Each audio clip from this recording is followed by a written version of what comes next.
Hi friends, welcome to FM Tamil stories channel. உங்கள் காதுகளுக்கு இனிமையான காதல் கதைகளை கேட்டுணர நம்ம எஃப்எம் தமிழ் ஸ்டோரிஸ் சேனலை சப்ஸ்கிரைப் பண்ணிக்கோங்க. இப்போ வாங்க கதைக்குள்ளே போகலாம். தொலைந்தேனடி உன்னில் நான், எபிசோட் 14. பாப்பா துருவன், ஆஃபீஸ் கிளம்பிட்டியா என கேட்க, எஸ் மாம் என மகன் தலையசைத்தவுடன், சரி வாப்பா வந்து சாப்பிட்டு போ என்றவர் மாமியாரை பார்க்க, நீங்களும் வாங்கத்த என்றபடி டைனிங் டேபிள் நோக்கி முன் சென்ற பார்வதி அம்மாள் மாமியாருக்கும் மகனுக்கும் டிஃபன் பரிமாற, அதை உண்டு கொண்டிருந்த துருவன் அப்பாவும் தாத்தாவும் எங்க மாம் என கேட்க, அவங்க ஆஃபீஸில் வேலை அதிகமாக இருக்குன்னு இன்னைக்கு சீக்கிரம் கிளம்பி போயிட்டாங்கப்பா என்றாள் பார்வதி. சரி என்ற துருவன் மீண்டும் சாப்பிட ஆரம்பித்தான்.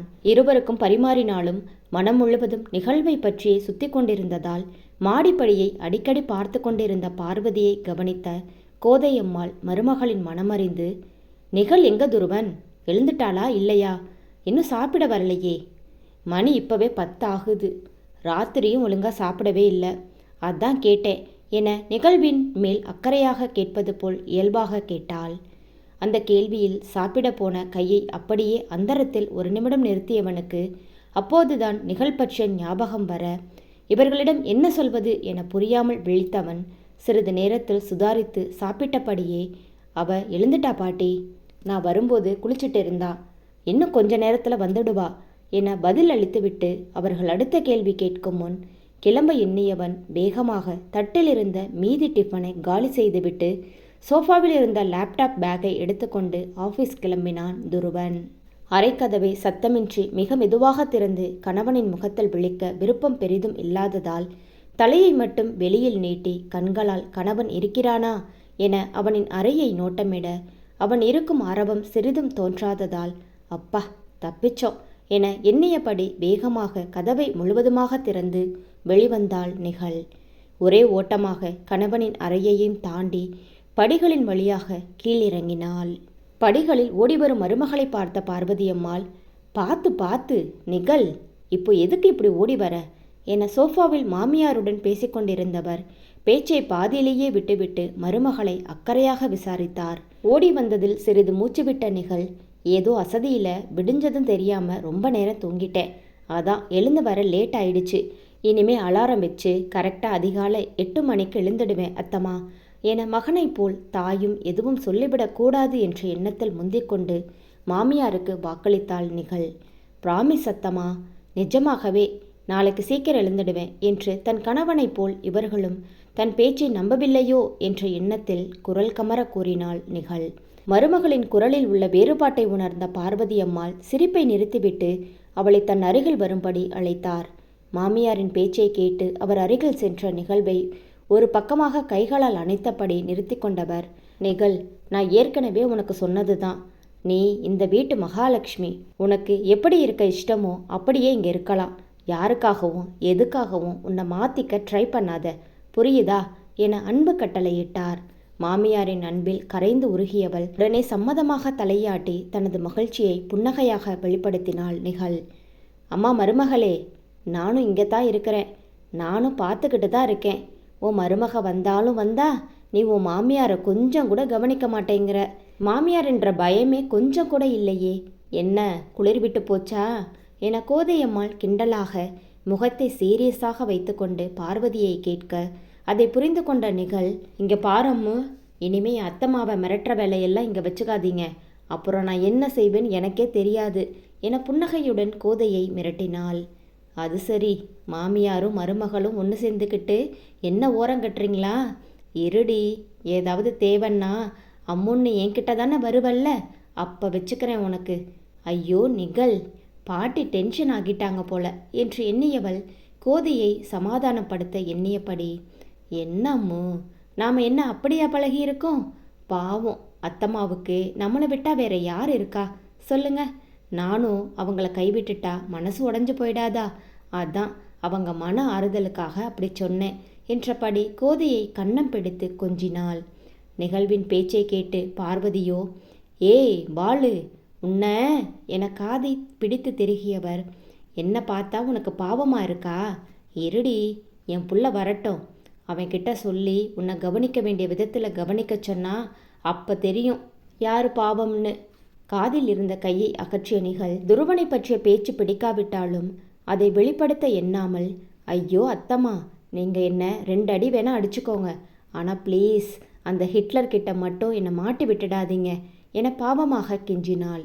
யாரடி ஹிட்லர்? உனக்கு எவ்வளவு தைரியம் இருந்தால் என் முன்னாடியே என் பையனை ஹிட்லர்னு சொல்லுவ என்றபடி விளையாட்டாக அடிக்க கை ஓங்கினாள் பார்வதி அம்மாள். மருமகளை தடுத்த கோதை, இப்போ எதுக்கு என் செல்லத்தை அடிக்க வர பார்வதி? அவள் உண்மையை தானே சொன்னா? பின்ன உன் பையன் வீட்டில் இருக்கிறவங்க கிட்டையும் என்னமோ சண்டைக்கு வர்ற மாதிரி வெறப்பா பேசுனா அவள் அப்படித்தான் சொல்லுவா. என்னை நிகழுக்கு வக்காலத்து வாங்க. ஓ, இவ்வளவு நாளாக உங்கள் பேரனாக இருந்தவன் இவ வந்தவுடன் என் பையனாயிட்டானா என மாமியாரின் காலை பார்வதி வார, அதில் சுதாரித்த கோதை, சரி சரி விடு பார்வதி, சின்ன பொண்ணு ஏதோ உண்மையை தெரியாம சொல்லிட்டா என்றவளுக்கு முறைப்பை பதிலாக கொடுத்த பார்வதி அம்மாள் அதை மருமகளுக்கு தவறாமல் கொடுத்தாள். மாமியார் கண்களால் முறைத்தாலும் அவரின் இதழில் இருந்த புன்னகை நிகழ்வை ஊக்கப்படுத்த கோதையின் பெண்ணிருந்து முன் வந்தவள், இப்போ எதுக்கு என்னையும் என் அம்மு பேபியையும் முறைக்கிறீங்க அத்தம்மா? உங்களுக்கு அவர் மகன்னா, எனக்கு அவர் புருஷன். இப்போ எனக்கும் அவர்கிட்ட உரிமை இருக்கு. ஸோ நான் என் புருஷனை திட்டுவேன், கொஞ்சுவேன்.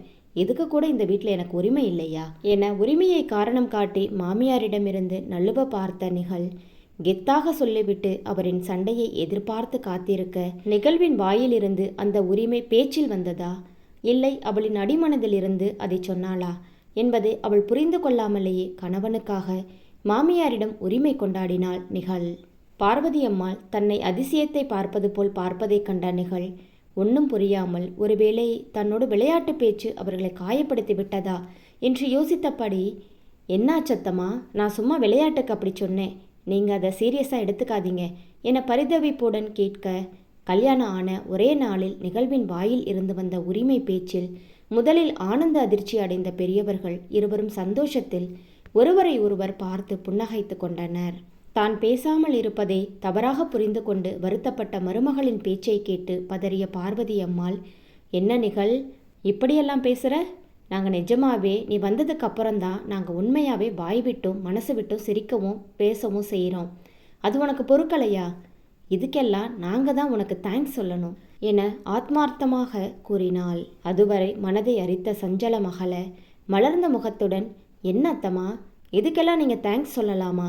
இன்னும் இந்த வீட்டுக்கு நான் செய்ய வேண்டிய கடமைகள் எவ்வளவோ இருக்கு என கையை விரித்து காட்டினாள் நிகழ். எந்த கடமையை சொல்கிற நிகழ் என இழுத்த கோதை, கொஞ்ச நேரத்துக்கு முன்னாடி இந்த அதிகாலை 8 மணிக்கு எழுந்திருக்கிறேன்னு சொன்னியே, அது மாதிரியா என கோதை நக்கலாக கேட்டு சிரிக்க, அந்த சிரிப்பு பார்வதியையும் தொற்றிக்கொண்டது. இப்போ எதுக்கு 2 பேரும் சிரிக்கிறீங்க என கோபத்துடன் நிகழ் கேட்க, அது ஒன்றும் இல்லை நிகழ், உலகத்துக்கே அதிகாலைனா அது 5 மணிதான்னு தெரியும். ஆனால் பாரு, உனக்கு மட்டும் அதிகாலைனா அது 8 மணின்னு தெரிஞ்சிருக்கு. அதை நினச்சோம் சிரிச்சோம் என அசால்ட்டாக கூறினார். அதை கேட்ட நிகழ்வுக்கு முதலில் எதுவும் புரியாமல் யோசித்தவளுக்கு பிறகு பாட்டியின் நக்கல் புரிய தன் சோம்பேறித்தனத்தை எண்ணி வெட்கியவள், நீயா வாயை கொடுத்து இப்படி அசிங்கப்படுறியே நிகழ் என தன்னை நினைத்து நொந்தவள் அவர்களின் முன் என்ன சொல்வது என்று தெரியாமல் அசடுபலிய நின்றாள். சும்மா சும்மா என் செல்லத்தை ஓட்டாதீங்க அத்தை, அவள் சீக்கிரம் எழுந்து இங்கே ஆக போகிறது ஒன்றும் இல்லை என மாமியாரிடம் உரைத்த பார்வதி அம்மாள் நிகழ்வை பார்த்து, அதனால் உனக்கு எப்போ எழுந்திருக்க தோணுதோ அப்போ எழுந்து வாமா என மருமகளுக்கு சப்போர்ட் செய்து கூறினாள். அத்தம்மான்னா அத்தம்மா தான் என கோதைக்கு பழிப்பு காட்டியபடி பார்வதியை நிகழ் கட்டிக்கொண்டு செல்லம் கொஞ்சினாள். அதை பொறாமையின்றி பார்த்து கொண்டிருந்த கோதை 2 பேரும் கொஞ்சினா நேரங்காலமே தெரியாது. அவள் இன்னும் சாப்பிடல பார்வதி, சாப்பிட்டு வந்து 2 பேரும் தெம்பா கொஞ்சுங்க என்றாள் கோதை. அதுவரை பசி பற்றி மறந்திருந்த நிகழ்வின் சிறு குடலை பெருங்குடல் தின்பது போல் பசி வயிற்றை கிள்ள அவர்களுடன் பேசியபடி டைனிங் டேபிள் சென்று அமர்ந்தவளுக்கு பார்வதி அம்மாள் பார்த்து பார்த்து பரிமாறினார். அதில் வயிறு நிரம்ப உண்டு எழுந்தவள் அதன்பின் மதியம் வரை மாமியாருக்கு சில உதவிகளை செய்தும் பெரியவர்கள் இருவருடன் அரட்டை அடித்தபடியும் நேரத்தை கழித்தாள் நிகழ். மதியம் உண்ட பின் வயதின் காரணமாக பெரியவர்கள் தூங்க சென்றுவிட அவளையும் ஓய்வெடுக்கும்படி கூற சரி என்றபடி தலையசைத்து அங்கிருந்து தன்னுடைய அறைக்குள் சென்றாள் நிகழ். துருவனிடமிருந்து தள்ளியிருக்க வேண்டும் என்ற எண்ணம் மேலோங்க அதனைத் தொடர்ந்து கல்யாணத்தன்னைக்கு சண்முவுடன் நடந்த உரையாடல் தானாக கண்முன் நிழலாக விரிந்தது. தன்னுடைய மனபாரத்தை எல்லாம் தோழியிடம் இறக்கி வைத்துவிட்டு அவளிடம் தப்பிக்க வழி கேட்க சிறிது யோசித்த ஷண்மு, இங்கே பாரு நிகழ், என்னோட ஐடியா கொஞ்சம் பழசாக இருந்தாலும் நமக்கு இதை விட்டால் வேறு வழி இல்லை. இந்த கல்யாண பரபரப்பு கொஞ்சம் அடங்கினவுடன் நான் படிக்கணும்னு அண்ணா வீட்டில் இருக்கிறவங்க கிட்ட சொல்லி அடம் பிடிக்கிற, புரியுதா என்றாள் ஷண்மு. அவளை குத்தவா வெட்டவா என்பது போல் பார்க்க, இப்போ எதுக்கு இவ்வளவு பாசமாக முறைக்கிறா என ஷண்மு தெரியாமல் முழிக்க, நானே எப்படா இந்த படிப்பை நிறுத்துவாங்கன்னு தவமிருந்துக்கிட்டு இருக்கேன். இந்த லட்சணத்தில் இருக்கிற பிரச்சனை பத்தாதுன்னு என்னை படிக்க சொல்லி இன்னும் என்ன பிரச்சனையில் மாட்டிவிட பார்க்குறியா என எகிறினாள் நிகழ். இதோ பாரு நிகழ், நீ படிக்கணும்னு சொன்னவுடன் அங்கே இருக்கிறவங்க எல்லாரும் கண்டிப்பாக உன் மேலே இருக்கிற பாசத்தில் உன் படிப்புக்கு தடை சொல்ல மாட்டாங்க. அண்ணாவும் ஒன்றும் பெருசாக தடை பண்ண மாட்டாருன்னு நினைக்கிறேன் என பேசிக்கொண்டு இருக்கும்போதே அவளின் பேச்சை தடை செய்த நிகழ்.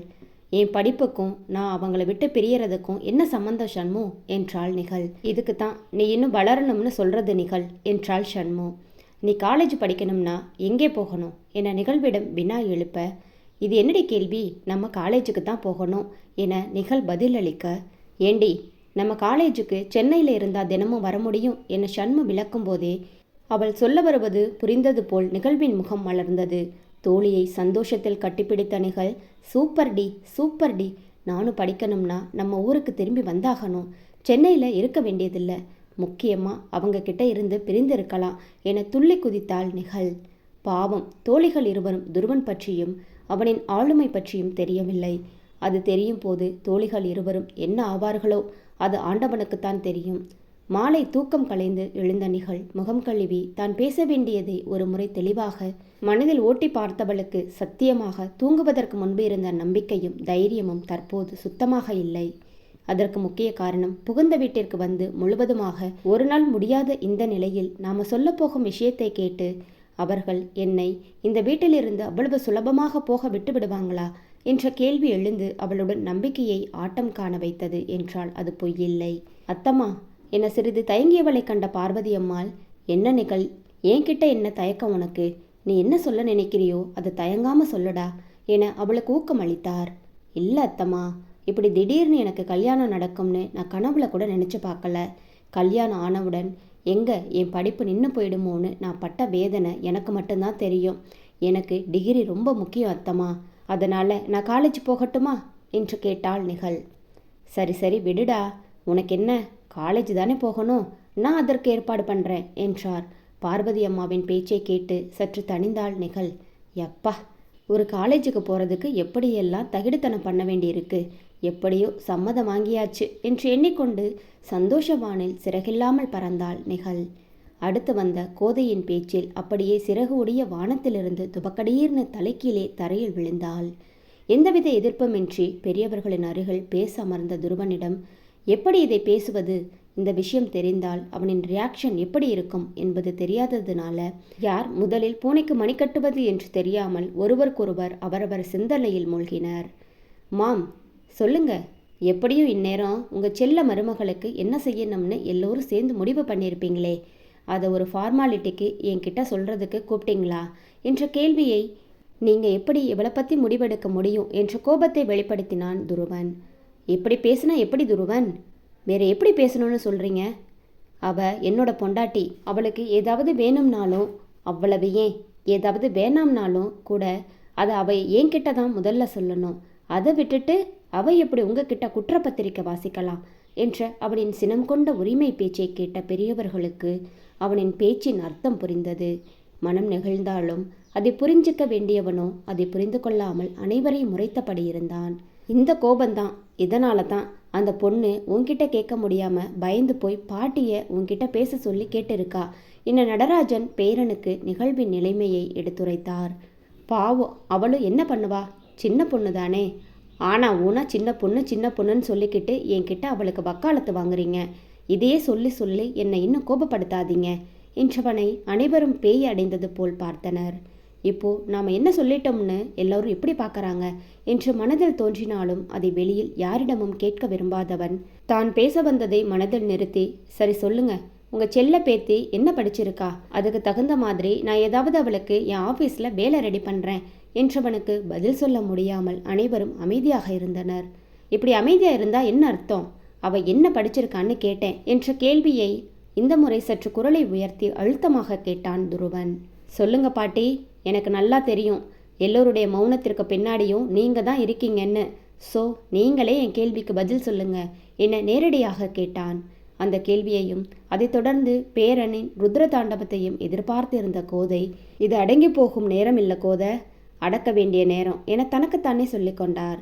அது ஒன்றுமில்லை துருவன், நிகழ் இன்னும் டிகிரி வாங்கலை, அதான் உன்கிட்ட எப்படி சொல்கிறதுன்னு எல்லோரும் கொஞ்சம் தயங்குறாங்க என்றதும் தான் தாமதம். என்ன, இன்னும் டிகிரி முடிக்கலையா என்று குரலை உயர்த்தி பாட்டியிடம் கேட்டான் துருவன். உங்களுக்கெல்லாம் ஊர் உலகத்தில் வேற பொண்ணே கிடைக்கலையா? போயும் ஒரு டிகிரி கூட முடிக்க முடியாத மக்கு பொண்ணு தான் எனக்கு கல்யாணம் பண்ணி வைக்க கிடைச்சாளா என்று அனைவரையும் ஒரு முறை திட்டியவன், அந்த அளவுக்கு நான் உங்கள் முன்னாடி கீழிறங்கி போயிட்டேனா? நீங்கள் எல்லாம் என்னை பற்றி என்னதான் நினச்சிட்டு இருக்கீங்க என தனது ஆதங்கத்தை எல்லாம் ஒருவித உருமலுடன் கேட்டான்.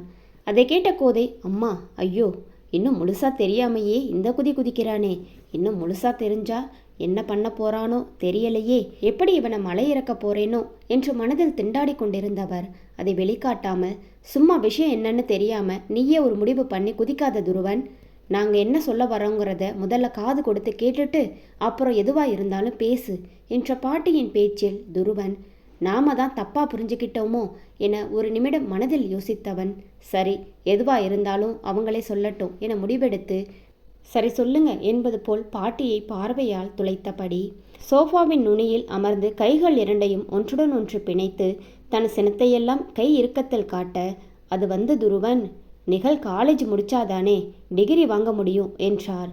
எனக்கு புரியல, காலேஜ் முடிக்கலைன்னா என்ன அர்த்தம், என்ன சொல்ல வரீங்க, நேரடியாக கொஞ்சம் புரியும்படி சொல்கிறீங்களா என ஒற்றை புருவத்தை உயர்த்தி குரலை கொஞ்சம் கூட உயர்த்தாமல் ஒரு ஊடுருவும் பார்வையை பாட்டியை நோக்கி வீசியபடி கேட்க, அந்த பார்வையின் வீச்சே பேரனின் கோபத்தை கோதைக்கு உணர்த்தியது. நம்ம நிகழ் என்று பொறுமையாக சொல்ல ஆரம்பித்தவரின் பொறுமை தன்னிடம் இல்லை என்பதை உணர்த்தும் பொருட்டு, நிகழ் என்று அவனே சீக்கிரம் சொல்லுங்க என்பது போல் எடுத்து கொடுத்தான் துருவன். வாட் என கத்தியபடி இருக்கையை விட்டு எழுந்து நின்றவனின் அதிர்ந்த தோற்றத்தை கண்ட அனைவரும் ஒரு நிமிடம் மூச்சுவிட மறந்து அவனை கண்களில் பீதியுடன் நோக்க, என்ன சொன்னீங்க? Come again. தான் கேட்டது உண்மைதானா என்று நம்ப முடியாத துருவன் தான் கேட்டது உண்மை இல்லை என்ற ஏதோ ஒரு நப்பாசையில் அதை மறுபடியும் சொல்லும்படி கேட்க, தான் சொன்னதை மறுபடியும் பேரனை பார்த்து சொல்ல முடியாமல் தவித்த கோதை, நீ கேட்டது உண்மைதான் துருவன் என்று பேச்சை நிறுத்தி கொள்ள, தான் கேட்டதில் உள்ள உண்மையை ஏற்றுக்கொள்ளவும் அதை கொஞ்சம் ஜீரணிக்கவும் முடியாத துருவன் அனைவரையும் வெட்டும் பார்வை பார்த்துவிட்டு, உங்களுக்கெல்லாம் கொஞ்சம் கூட மனசாட்சியே இல்லையா? என் வயசு என்ன, அந்த பொண்ணு வயசு என்ன, இப்படி எங்கள் 2 பேருக்கும் கல்யாணம் பண்ண முடியுமா? இதையே என்கிட்ட முன்னாடியே சொல்லலை என சரமாரியாக அனைவரையும் கேள்வி கேட்டு கர்ஜித்தவன் கோதையை கண்களால் முறைத்தபடி, இங்கே எல்லா காரணக்கர்த்தாவும் நீங்கள் தானே என்று நேரடி தாக்குதலில் குதித்தான் துருவன். இதுக்கெல்லாம் பயந்தால் அது கோதை இல்லையே, இப்போ எதுக்கடா இந்த கத்துற? அப்படி நாங்கள் என்ன செய்யக்கூடாதது செஞ்சிட்டோம்னு எங்களை நீ இங்கே வச்சு கேள்வி மேலே கேள்வி கேட்குற? ஊர் உலகத்தில் நடக்காததையா நாங்கள் செஞ்சிட்டோம் என சர்வ சாதாரணமாக பேரனை பார்த்து கேட்டார் கோதை. துருவனின் பேச்சில் சற்று கலவரத்துடன் எழுந்து நின்றார்கள் அனைவரும். கோதையின் பேச்சு கேட்டு முதலில் திகைத்தாலும் அதன் பின் இனிமே கோதை அனைத்தையும் பார்த்து கொள்வார் என்ற நம்பிக்கை மனதில் எழ, அதன் விளைவாக அவர்களின் உரையாடலை கவனிக்கும் பார்வையாளராக ஒதுங்கி நின்று வேடிக்கை பார்த்தனர். என்ன செஞ்சீங்களா? இங்கே பாருங்க பாட்டி, நான் ஊர் உலகத்தில் நடக்கிறத பற்றி உங்ககிட்ட கேள்வி கேட்கல, நீங்கள் எனக்கு செஞ்சு வச்சிருக்கிற அநியாயத்தை பற்றி தான் உங்ககிட்ட கேள்வி கேட்குறேன் என்றவனை நிமிர்ந்து பார்த்த கோதை, அப்படி என்னப்பா உனக்கு நாங்கள் அநியாயம் பண்ணிட்டோம்? என்ன பண்ணீங்களா? வயசு வித்தியாசம் பார்க்காம எனக்கு கல்யாணம் பண்ணி வச்சிருக்கீங்க, இது தப்புன்னு உங்களுக்கு தோணலையா? சும்மா நிறுத்துடா என பேரனை கை தூக்கி போதும் என்பது போல் அதட்டியவர், என்ன சும்மா வயசுன்னு ஏலம் போட்டுக்கிட்டே இருக்க? உங்கள் தாத்தாவுக்கும் எனக்கும் 13 வருஷம் வித்தியாசம், அவ்வளவு ஏன் உங்கள் அம்மாவுக்கும் உங்கள் அப்பாவுக்கும் 10 வருஷம் வயசு வித்தியாசத்தில் தான் நாங்கள் அவங்களுக்கு கல்யாணம் பண்ணி வச்சுருக்கோம். நாங்கள் எல்லாம் கல்யாணம் பண்ணிக்கலையா? இல்லை மனம் ஒத்து ஒழுங்காக குடும்பம் நடத்தலையா?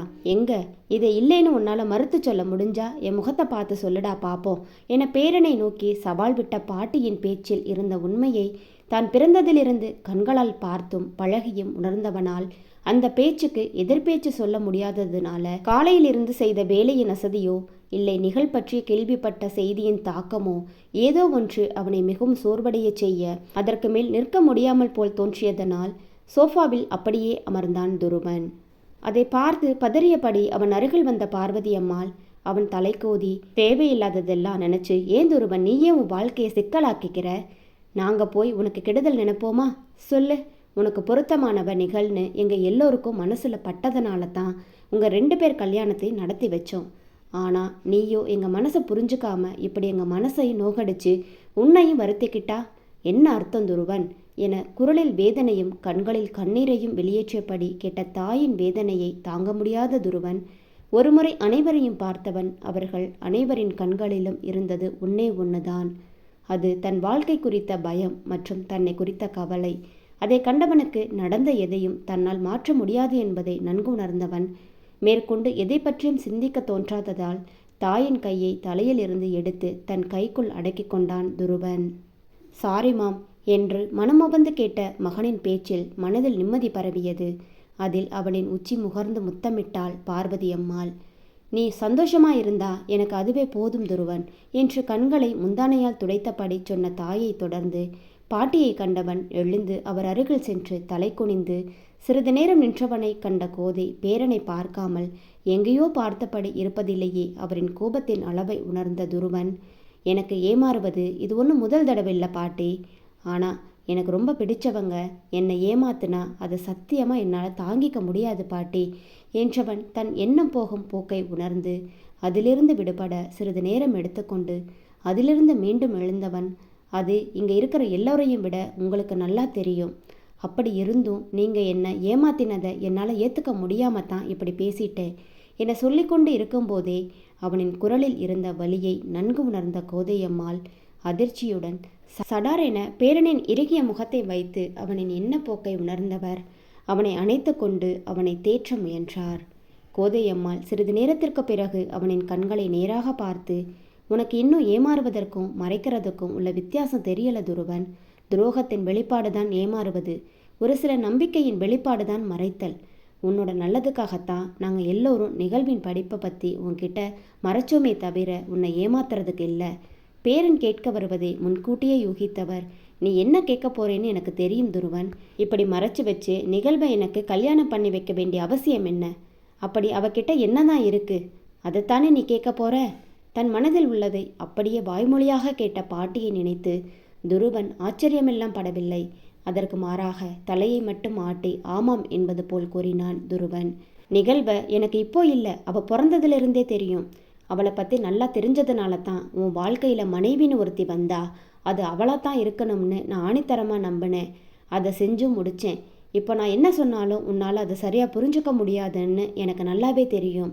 ஆனால் என்னால் ஒன்று மட்டும் உறுதியாக சொல்ல முடியும் துருவன், உன் வாழ்க்கையில் சந்தோஷத்தை இந்த உலகத்தில் ஒருத்தரால் உனக்கு மீண்டும் கொடுக்க முடியும்னா அது அவளால் மட்டும்தான் முடியும். நீ துருமன் வர்மாவா அவளை பார்த்துக்கிறத விட்டுட்டு அவளோட கணவனா அவள் கூட ஒரு ஃப்ரெண்டாக பழகிப்பாரு. நீயும் ஒரு நாள் நான் சொன்னதை சீக்கிரம் அவகிட்ட உணர்வ. யாருக்கும் தெரியும், கூட சீக்கிரம் அவள் இல்லாமல் எனக்கு வாழ்க்கையே இல்லைன்னு என் முன்னாடி வந்து நின்னாலும் ஆச்சரியப்படுவதற்கு இல்லை என தோள்களை குலுக்கி சொல்ல அவரின் பேச்சில் அங்கிருந்த அனைவரின் முகமும் புன்னகை தவழவிட இதழில் தோன்றிய குறுநகையுடன் பாட்டியை பார்த்த துருவன், யாரு நானா? நோ சான்ஸ் என்று சொன்னவனை ஆழ்ந்து பார்த்த கோதை, இப்போ கூட நீ இதை துருவன் வர்மாவா தான் சொல்றியே தவிர நிகழ்வோட கணவனா இல்லை என்று பேரனின் தவறை உணர்த்தியவர், நாளைக்கு என்ன நடக்கும்னு யாராலையும் சொல்ல முடியாது துருவன், பொறுத்திருந்து பார், நான் சொன்னது நடக்குதா இல்லையான்னு என்றவர் பேரன் தான் சொல்வதை நம்பவில்லை என்பது புரிந்தாலும் அதை பற்றி கவலைப்படாமல், சரி அதை விடு, நீ நிகழ் காலேஜுக்கு மறுபடியும் போகிறத பற்றி உன் முடிவென்ன என்றாள் கோதையம்மாள். அதானே, உங்கள் காரியம் முடியாமல் இன்னைக்கு என்னை தூங்க விட மாட்டீங்களே என்று கேலி குரலில் கேட்டான் துருவன். நான் அதற்கு ஏற்பாடு பண்ணுறேன் பாட்டி, ஏற்கனவே ரொம்ப லேட் ஆயிடுச்சு, நீங்கள் எல்லாரும் போய் நிம்மதியாக தூங்குங்க என்று அனைவரையும் பார்த்து பொதுவாக சொல்ல, சரிப்பா என்று அனைவரும் தங்கள் ஜோடிகளுடன் அங்கிருந்து அவரவர் அறைக்கு செல்வதை பார்த்தவன் தனது அறைக்கு மாடிப்படி ஏறி சென்றான். துருவன் அறையை திறந்து உள்ளே வந்தவனுக்கு எந்தவித தேடல் சிரமமும் கொடுக்காமல் அவனுடைய மனைவியின் தரிசனம் முன் அறையிலேயே கிடைக்க, கதவு திறக்கும் ஓசையிலேயே தன் சிந்தனையிலிருந்து மீண்டு சோஃபாவில் இருந்து எழுந்து நின்ற நிகழ் ஆவலாக கணவன் முகத்தை பார்க்க அவளும் தன் வரவிற்காகவும் தன் முடிவுக்காகத்தான் காத்திருக்கிறாள் என்பது அவ முகத்தில் இருக்கும் எதிர்பார்ப்பிலும் பொலிவிலும் கண்டு கொண்டான் துருவன். இரவு நேரம் ஆகிவிட்டது என்பது புரிந்தாலும் காலையில் இதை பேச டைம் இருக்குமா என தெரியாததால் இப்போது இதை பற்றி பேசி முடித்து விடுவது நல்லது என்று தோன்றியதால் மனைவியுடன் பேச எண்ணி சோஃபாவில் அமர்ந்தான். அவன் அழைக்காமலேயே பேசுவதற்கு தோதாக இருப்பதற்காக தானாக கணவன் அருகில் சென்று சற்று இடைவெளி விட்டு நின்று கொண்டு சொல்லுங்க என்பது போல் நிகழ் கணவனை பார்த்தாள். அவள் முகத்தில் இருக்கும் அளவில்லா மகிழ்ச்சியையும் ஆவலையும் கண்டவன் இவளுக்கு படிக்கிறதுனா ரொம்ப பிடிக்குமோ என நிகழ்வை பற்றி தப்பாக எடை போட்டவன், நீ என்ன படிச்சுட்டு இருக்க என கேட்டவுடன் இப்போ இது ரொம்ப முக்கியம் என மனதில் நொந்து கொண்டாலும் வாய் தானாக கணவனின் கேள்விக்கு பதில் சொல்ல, அடுத்தது எந்த இயர் படிக்கிற, எந்த காலேஜ் என்று அடுத்தடுத்து சில கேள்வி கேட்டு மனைவியிடமிருந்து பதிலை கேட்டு அறிந்து கொண்டான் துருவன். பேச்சுவார்த்தை முடிந்தது என்பது போல் எழுந்து தூங்குவதற்கு செல்ல முற்பட்டவனை கண்டு ஃபியூஸ் போன பல்பு போல் முகம் இருண்டாள் நிகழ். இல்லை, நீங்கள் ஒன்றுமே சொல்லலையே, அதான் என இழுத்தவளை கண்டு என்ன சொல்லணும் என கேள்வி எழுப்ப, அதுதான் நான் காலேஜ் போகிறத பற்றி நீங்கள் ஒன்றும் சொல்லலையே என்றவளை கண்டவனுக்கு அதே நேரத்தில் அவள் மீது கோபத்தையும் தாண்டி ஒரு சிறு பரிதாபம்தான் வந்தது. இமைகள் படபடக்க இதயம் துடிதுடிக்க நிகழ் துருவனின் முகத்தை பார்க்க அடுத்த சோதனை காத்திருக்க அதை நினைத்து பார்த்தவன், கண்டிப்பா இவ கூட என்னால் படுக்க முடியாது, இவளை தனியாகவும் படுக்க சொல்லவும் முடியாது, இப்போ என்ன பண்ணுறது என கட்டிலை பார்த்து சிந்தித்து கொண்டிருந்தவனின் நிலையை பார்த்தபடியே கணவனை தொடர்ந்து உள்ளே வந்த நிகழ், நீங்கள் ஒன்றும் கவலைப்படாதீங்க என்றவுடன் சிந்தனையில் இருந்து மீண்டவன், என்ன சொன்ன என்னை கேட்டவுடன் கணவனுக்காக காத்திருந்த சமயத்தில் நைட்டு நான் எப்படி தனியாக தூங்குவது என்று ஆல்ரெடி யோசிச்சு ஒரு முடிவுக்கு நிகழ் வந்திருந்தமையால் கணவனின் முகத்தை வைத்தே பிரச்சனையை புரிந்து கொண்டாள் நிகழ். இல்லை, நீங்கள் நான் தூங்குறத பற்றி தானே யோசிச்சுட்டு இருந்தீங்க, அதான் அப்படி சொன்னேன் என்றவளை பார்த்தவன் அவளின் அடுத்த வார்த்தைக்காக அவளையே பார்த்து கொண்டிருந்தான் துருவன். எனக்கு தனி ரூமில் தூங்க தான் பயம், அதனால் நீங்கள் கட்டிலில் படுத்துக்கோங்க, நான் இங்கே கீழே படுத்துக்கிறேன் என்றாள் நிகழ். இல்லை, அது சரி வராது, எத்தனை நாளைக்கு நீ கீழேயே படுத்துக்க முடியும் என்றவனின் மறுப்பை ஒரு பொருட்டாக மதிக்காதவள், இன்னும் 2 நாளைக்குத்தானே என்றவளை கண்டு இவ என்ன லூசா என்று கடுப்புடன் மனைவியை பார்த்தான் துருவன். 2 நாளைக்கு அப்புறம் எங்க படுப்ப என்றான் துருவன் கோபமாக. அவனின் அழைப்பை கேட்டு இப்போ கடுப்பான நிகழ் கணவனிடம் காரியமாக வேண்டியிருப்பதால் கோபத்தை வெளிப்படுத்தாமல், அதான் 2 நாளில் காலேஜுக்கு போகலாம்னு சொன்னீங்களே, அப்போ இன்னும் 2 நாளில் நான் தான் எங்கள் வீட்டுக்கு போயிடுவேன்ல என்று முகமலர கூறினாள். நிகழ் விளக்கத்தில் ஒரு நிமிடம் அவளின் பேச்சை மூளையில் ஓடவிட்டு பார்த்தவனுக்கு அவளின் ஆவலுக்கும் முகமலர்ச்சிக்குமான காரணம் தெல்ல தெளிவாக புரிந்தது துருவனுக்கு. ஓ, மேடம் ஊருக்கு போய் படிக்க போறேன்னு நினச்சிதான் முகத்தில் இவ்வளவு பிரகாசமா என்று எண்ணியவனுக்கு அந்த எண்ணம் மகிழ்ச்சிக்கு பதிலாக ஏதோ ஒருவித கோபத்தை உண்டு பண்ண அவ்வளவு நேரம் கடைபிடித்த பொறுமை எல்லாம் காற்றில் பறக்கவிட்ட துருவன் அவளை கண்கள் சிவக்க ஏறிட்டவனை கண்ட நிகழ்வுக்கு கணவனின் முக மாறுதலுக்கு காரணம் புரியாமல் இருந்தாலும் அந்த கண்களில் கனலை ஏற்க முடியாமல் திண்டாடியவளின் உடல் பயத்தில் அந்த ஏசி அறையிலும் வேர்க்க ஆரம்பித்தது நிகழினிக்கு. மனைவியை கூர்மையுடன் பார்த்த துருவன், இன்னும் 2 நாள் இல்லை. நிகழின் வார்த்தை துருவனின் மனதில் இன்னும் புரியாத கவலை தொற்றிக்கொண்டது. அதை வெளியில் காட்டிக்கொள்ளாமல் மனைவியை நெருங்கியவன் அவள் கழுத்தில் இருந்த தாலி கொடியை வெளியில் எடுத்து அவள் முகத்துக்கு நேராக காட்டி, இது உன் கழுத்தில் இருக்கிற வரைக்கும் நான் தான் உன் கணவன், இன்னும் 1 வருஷம் ஆகும் நம்ம பிரியறதுக்கு, அது வரைக்கும் நீங்க தான் இருக்கணும், எங்கேயும் போக முடியாது என்ற கணவனின் பேச்சை கேட்ட நிகழ்வின் ஆசையில் எல்லாம் 1 லாரி மண் விழ, அத்தோடு சேர்த்து தலையிலும் இடைவிழ அதிர்ந்தவள் இமைக்கக்கூட மறந்து கணவனையே பார்த்தபடி சிலையாக நின்றாள் நிகழ். சிலையாக நின்றவளின் முன்னால் கைகளால் சொடக்கு போட்டு அவளை நிஜ உலகிற்கு அழைத்து வந்த துருவன், சொல்லு, உனக்கு என்ன பிடிக்குமா என்றவனின் குரலிலும் பார்வையிலிருந்தும் ஒன்றும் அறிய முடியாதவள் திருத்திருவென முழித்தபடி, இவங்க எதை மனசில் வச்சுக்கிட்டு இதை இப்போ கேட்குறாங்கன்னு தெரியலையே என்று முதலில் குழம்பியவள் உடனே துருவனின் கேள்வி மனதில் எழ, இது என்ன கேள்வி, இந்த உலகத்திலேயே நான் அதிகமாக வெறுக்கிறது உங்களை மட்டும்தான் என்று மனதில் பொறுமியவளுக்கு ஏனோ அதை வெளியே சொல்ல வாய் எழவில்லை. கணவன் தன்னையே பார்ப்பதை உணர்ந்து வேறு வழியின்றி குத்து மதிப்பாக எல்லா பக்கமும் தலையை உருட்டியும் ஆட்டியும் செயலில் கணவனுக்கு பதில் உரைத்தாள். மனைவியின் புத்திசாலித்தனத்தையும் அவளின் சிறு பிள்ளைத்தனமான செயலிலும் கவரப்பட்டது துருவனின் மனது மட்டுமில்ல, அவனது இதழிலும் இந்த முறை தனது சந்தோஷத்தை வெளிப்படுத்தி காட்டினான். கணவனின் சிரிப்பை கண்ட நிகழ்வுக்கு அப்போதுதான் போன உயிர் திரும்பி வந்தது போல், அப்பா தப்பிச்சோம் என்ற விடுதலை உணர்வை உணர்ந்தாள் நிகழ். அதற்கான காரணத்தை கணவனிடம் கேட்டு தற்போது இருக்கும் நல்ல சூழ்நிலையை கெடுத்துக்கொள்ள விரும்பாதவள் கணவனின் சிரிப்பை ரசித்தபடி அவனை பார்த்து கொண்டிருந்தாள். ஆம், என்னதான் பிடிக்காத கணவனாயிருந்தாலும் கம்பீரமான அழகுடன் இருக்கும் கணவனை ரசிக்காமல் எப்படி இருக்க முடியும்? அதுவும் துருவன் மாதிரி ஆண்மைக்கு இலக்கணமானவன். அத்தி பூத்தாற்போல் சிரிக்கும் பொழுது ஆனானப்பட்ட ரம்பை ஊர்வசி போன்ற பெண்களை அவனிடம் மயங்கி விடுவார்கள். அப்படி இருக்கும்போது நம்ம நிகழ் எம்மாத்திரம். அதனால்தான் அவளும் இமைக்க மறந்து கணவனின் சிரிப்பில் தன்னை தொலைத்து மயங்கி நின்றாள். ப்ளீஸ் என்னை விட்டுடுங்க என கண்களால் கனவில் கெஞ்சினாள். அவள் கண்களை சுருக்கி தலையை ஒரு பக்கம் சாய்த்து கெஞ்சிய பாவனையில் அவளை ரசித்து மனம் இறங்கியவன், சரி விடு, நீ பதிலெல்லாம் சொல்ல வேண்டாம் என்றான் துருவன். முகத்தை கொஞ்சம் சீரியஸாக வைத்துக்கொண்டு, நான் ஏற்கனவே சொன்னதுதான், உனக்கும் எனக்கும் உள்ள விருப்பு வெறுப்பு எல்லாம் இந்த 4 சுவத்துக்குள்ளே இருக்கணுமே தவிர இதை தாண்டி வெளியே போகக்கூடாது. போகவும் நான் விடமாட்டேன் என பிடிவாத குரலில் கூறினான் துருவன். உனக்கு தெரியுமான்னு எனக்கு தெரியாது. ஆனால் உண்மை என்னன்னா, பல போராட்டத்துக்கு பிறகுதான் நம்ம 2 பேர் கல்யாணமும் நடந்திருக்கு. அப்படி இருக்கும்போது கல்யாணமான 2வது நாள் நீ பாட்டுக்கு படிக்க போறேன்னு உங்கள் வீட்டுக்கு பெட்டியை தூக்கிட்டு கிளம்பி போனா இந்த ஊர் உலகம் நம்மளை பற்றி என்ன சொல்லும்? அந்த பேச்சை எங்கள் வீட்டில் இருக்கிறவங்க கேட்டாங்கன்னா என்ன ஆவாங்கன்னு கொஞ்சமாவது நீ நினச்சி பார்த்தியா? அதனால தான் நீ படிக்க தான் ஊருக்கு போகிறேன்னு சொன்னாலும் என்னால் உன்னை உன் விருப்பத்துக்கு அனுப்ப முடியாது என்று கூறினான்.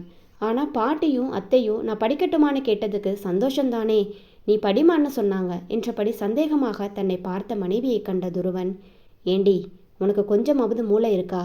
நீ காலேஜ் போய் படிக்கணும்னு தான் அவங்க கிட்ட சொல்லியிருக்க, எங்கேருந்து படிக்கணும்னு சொன்னியா என்று சூடாக கேட்டவுடன் தான் தன்னுடைய மடத்தனம் புரிய, அதான் நான் கேட்ட உடனே படிக்க சம்மதிச்சாங்களா? ஷண்மு சொல்றது போல நான் இன்னும் கொஞ்சம் வளரணுமோ என்று தன்னை குறித்து சுய அலசலில் ஈடுபட்டாள் நிகழ். அப்போதுதான் தன்னை விட உயரமாக இருந்த கணவனை தலைநிமிர்ந்து பார்த்தவளுக்கு கணவனுக்கு என்ன பதில் சொல்வது என்று புரியாமல் முழித்தாள். சாரி, ஏமேலதான் தப்பு என்று ஒரேயடியாக சரண்டர் ஆனவளை கண்ட துருவன், இனிமே இந்த மாதிரி எடக்கு மடக்கா ஏதாவது பண்ணி என்னை டென்ஷன் பண்ணாத, அது உனக்கு நல்லதில்லை, சரி போய் படு என்றான் துருவன். ஒரு வாரம் கேலி கூத்து கும்மாளம் என்று நிகழ்விற்கு கழிந்தது.